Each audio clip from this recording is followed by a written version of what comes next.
La fin de semaine des courses d'Ottawa approche à grands pas. Les 26 et 27 mai prochains, plus de 40 000 coureurs sont attendus dans la capitale. L'événement est, sans mauvais jeu de mots, très couru. Les courses de 10 km et le demi-marathon affichent déjà complet. Alors, comment se préparer pour une première course?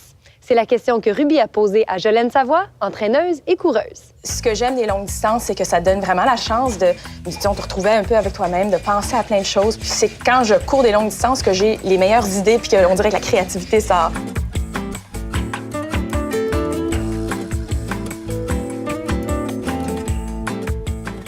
Jolène, tu as complété des marathons, des demi-marathons. Qu'est-ce qui te motive non seulement à courir, mais à faire des longues distances, le 21 km, le 42 km? C'est quelque chose, pour moi, personnellement, que ça me donne constamment des défis, puis ça me prouve que je suis capable de le faire. Mais aussi, le jour de la course, il y a une énergie là, qui se passe. De s'entraîner, c'est bien agréable, mais la journée de la course, c'est ça, d'être à la ligne de départ avec toutes ces centaines de personnes-là qui sont autour de nous autres. Il y a les foules qui sont là en train de crier, en train d'encourager, la musique qui commence. Là, tu commences à courir. Puis tu réalises que c'est des mois d'entraînement et puis finalement, tu es rendu à cette journée-là puis tu es en train de le faire, tu es en train de la compléter, la course. C'est un sentiment absolument phénoménal, ça se compare pas.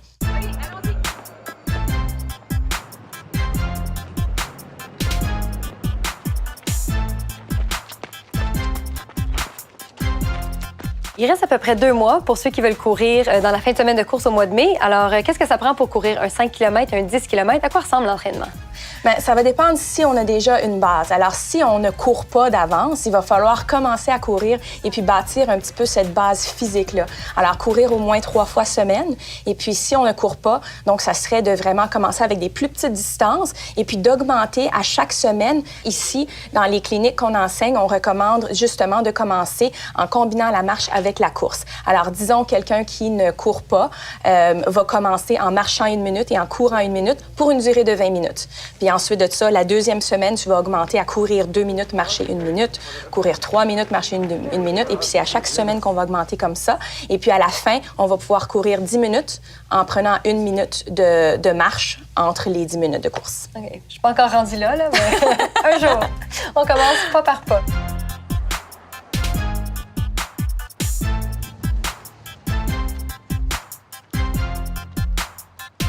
On marche et on court tous depuis qu'on est tout petit. Pourquoi est-ce que c'est important d'apprendre à courir? Pour éviter de se blesser. La course, c'est quand même un exercice qui est dur sur le corps. À chaque pas qu'on fait, on donne un coup à notre corps et puis un impact. Et puis cet impact-là, ça peut se faire ressentir dans les genoux, dans les hanches. On peut vraiment se blesser si on ne court pas bien. Alors, c'est bien d'apprendre à courir pour avoir les bonnes techniques, pour ensuite de ça, ne pas se blesser et puis pouvoir continuer à courir. Puis à Ottawa, il y a la fin de semaine de la course qui s'en vient. Ça aussi, ça doit être tout un événement parce que la ville au complet est en train de courir, on a l'impression. Pas mal. Oui, c'est rendu que c'est une course qui est très, très, très populaire. C'est une énergie qui est absolument incomparable. Et puis, c'est quelque chose à venir voir, si pas en tant que coureur, pour aller courir soi-même, définitivement en tant que spectateur pour pouvoir encourager les coureurs ou même en tant que bénévole pour leur donner de l'eau, les encourager en chemin. C'est un rôle qui est très important aussi. Donc, c'est vraiment la meilleure façon de commencer, c'est avec une gang. C'est définitivement encourageant de courir avec d'autres personnes. C'est quelque chose qui est agréable. Et puis ensuite de ça, de tous pouvoir faire la course, de tous pouvoir atteindre l'objectif à la fin, de tous pouvoir célébrer ensemble, c'est quelque chose aussi qui est pas mal spécial.